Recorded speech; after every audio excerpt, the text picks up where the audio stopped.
Hey guys, welcome back. How you guys doing? All right, so today is going to be a vlog. So this is Vlogmas, okay? I know I wasn't here yesterday. No, I was busy. I'm going to take off my earrings. I need to start shutting this down. Um Yesterday I was working on my craft room. The boys stayed home the past 2 days. David was running a fever. Frankie was his cough was like just getting a little bit more active because of the cold air. In the state of Maryland, the weather has just been frigid. It's just so cold and it's just like not letting up. And it's taken a toll on, the coughing situation. A lot of kids have this running cough, but it doesn't have a fever or anything else. It's just like this cough, this nagging, hacking cough. And Noah's had it for Frankie's had his for like 2 weeks. And Noah's had it for almost 2 weeks, but his is starting to go away. And now David came down with that fever. But everybody's going to go to school tomorrow, though. So a lot has been happening. What? What in the world happened over there in South Korea? Girl. So it's really interesting that when things happen in other parts of the world, the news, they got to have something to chew on, so they automatically, what would happen if there was martial law in the United States? I'm like, get out of here with that. Just chillax.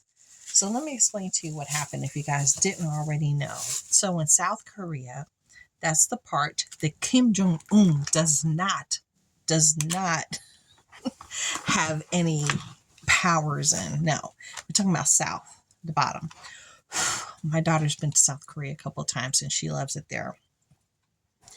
Interesting tidbit, I will tell you. The police in South Korea do not carry any arms. They don't carry any guns or anything like that. They do not. They don't. If you didn't know that. Yeah, fun little fact. So this is what happened. So they had martial law there only for a few hours because the President Yoon, decided that he wanted to. Let me see. I wrote down notes. Okay, he was trying to attempt to ban social media and some information that's political, to the world. And their parliament was like, no, they're not having it, and they disagreed. So they were in disagreement. There were people outside protesting, jamming up the police that don't have any kind of, real force except their own bodies. So they called in the military. Yeah, yeah. President Yoon called in the military for backup. I'm getting so thirsty. Oh, Lord. I know I'm coming down with something. Just my throat's so dry.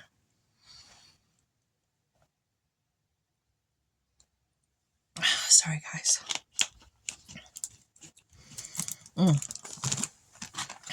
Okay, so that had happened.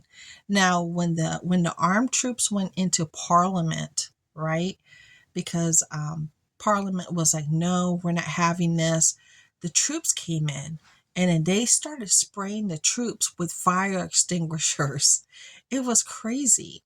So after all that happened, martial law only was for, X amount of hours. It wasn't even for a whole day. It wasn't even for a whole half a day. It might have been maybe 5 or 6 hours. Okay.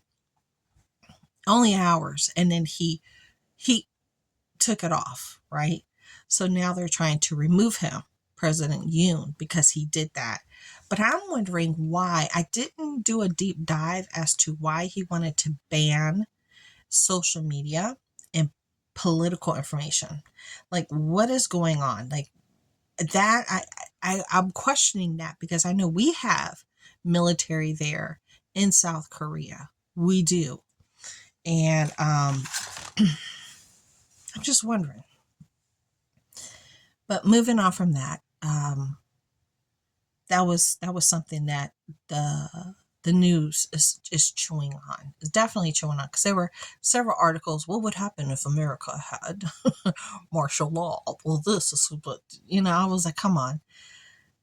I don't think that's going to happen. And if it does, it's got to be something really, really, really radical that happens to make that happen. That hasn't happened here since, I think, correct me if I'm wrong, maybe 1940, maybe. Tell me if I'm wrong. I could be wrong. I'm sure somebody will correct me, and I'm open to correction, of course. I'm not the knower of all.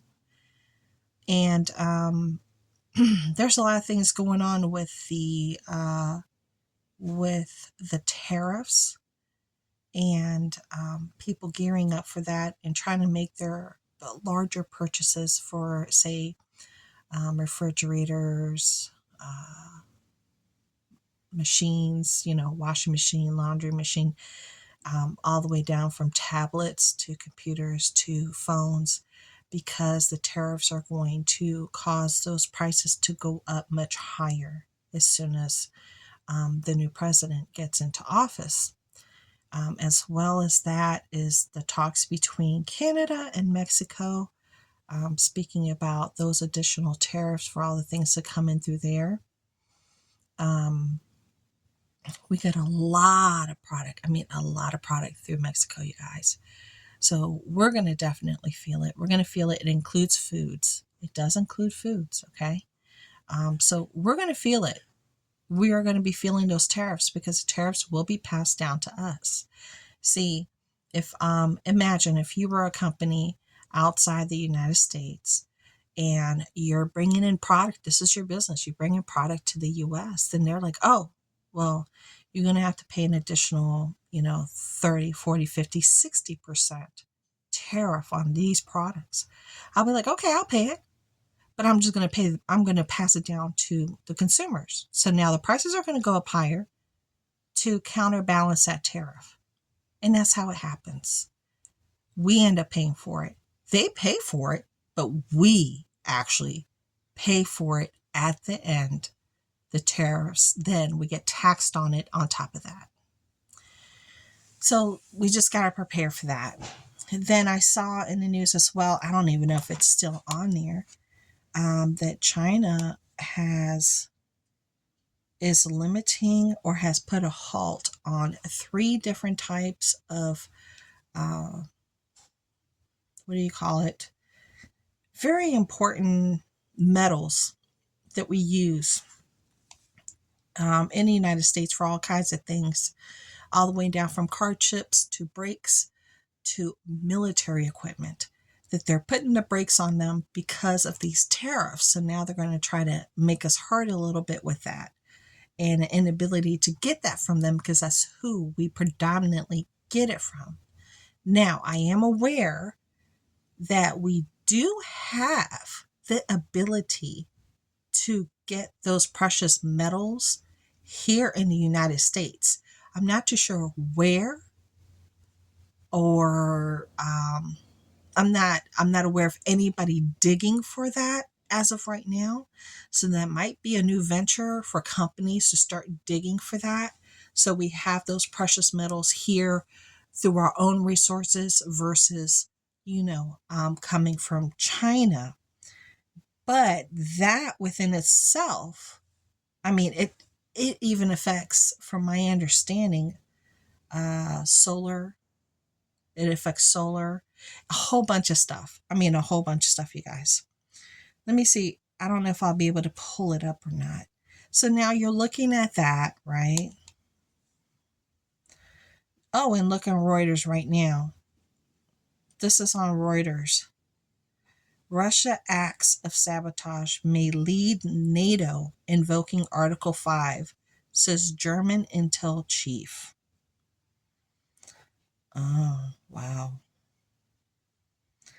It's right here on Reuters. See that?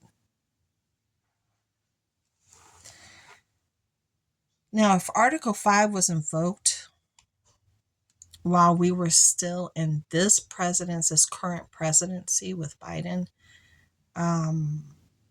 that would mean that the US would get involved. I mean, we are already involved because we're sending so much money in military equipment over there, okay?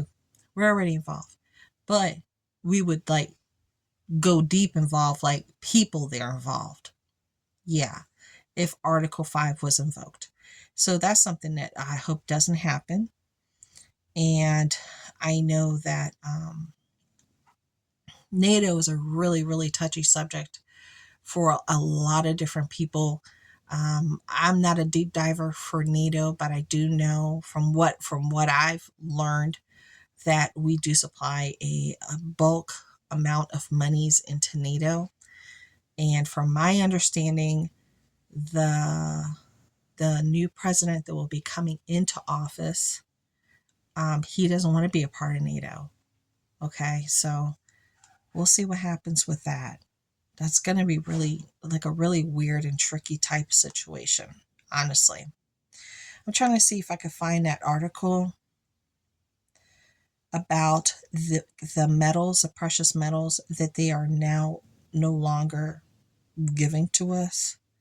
I may not be able to see it here on my phone versus on my computer, but you should be able to pull it up on Reuters if you guys are interested. It's good reading. It's good to be aware of what's going on and its possible effects on the things that you may need in the future. You know, it, yeah, in the future. And yeah, we could end up getting more jobs. People might open up some more drilling sites somewhere and people can get more jobs, to get precious metals from here because we apparently we do have them here. I don't know why we're not digging for them, but we do have it here apparently. Okay. Well, that's enough of that. Um, what else? So I was in here and I I cleared it up. I organized, I cleared up that section, feeling really good about it. So good about it. I have a lot of things now that in categories that I'm like, okay, I have to go through this. I got to go through that. I bagged up like a whole bunch of trash I just didn't need, things that weren't even worth donating. And now I'm having a better idea of what I have versus, what I may need. And that's a great place to be. As far as Christmas is concerned, the twins are good. This year, I've already shared with you guys, but if you're new here, I shared with you guys that I have gone into one gift per child for Christmas this year. One gift. I'm sorry if you hear a lot of noises. This is my daughter. She's packing up her car. She's getting ready to go soon. So you're going to hear a lot of noises. So it's just one gift per child. And the only one I haven't gotten a gift for yet is Frankie because that's the one that's going to cost a lot of money. That's the one, honey. That's the one. So, and then of course they're going to get their big Christmas stockings, just stuffed full of goodies. So they're going to be just fine. Everybody's going to be good and they're going to be able to focus on, family, enjoying their one gift, going through their stocking and hanging out with the family. And that's what it's all about, right? Right? Okay. But I have to get him. I know what he wants. I think his dad might get it for him. So if his dad buys it, I'm like, yes. Then I don't have to worry about it. But I have him hooked up with his stocking though. So that part is good. I already bought the Twinser stuff. So that part is good. It's just, so that's getting worked on. I know we have limited time. I know this. We're going to blink and Christmas is going to be here. And then the twins' birthday comes on the 16th of January. So it's basically almost 2 weeks later, they're going to have birthdays too. So I actually have to look for gifts for them for their birthday. And I have to get them like right after Christmas. I mean, right after Christmas. It's always like a double whammy because of the twins and their birthday. But once again, let me backtrack. I feel good about everything I did here in the craft room. Now I'm not done. No sir, no ma'am, I'm not done. And I worked in my room. So I feel good about that. So you know, I did some things and I just didn't have enough energy to do a video. I just didn't have it in me. I didn't. I was exhausted. So I hope you guys are enjoying your time with me right now. And I hope everybody is getting things lined up for their homes. I think it's really important.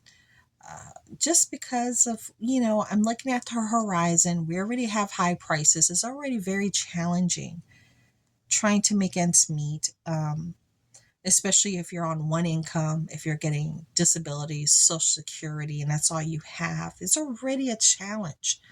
If you're a family, on just one income, we're a family of six. If you're a larger family, again, challenging.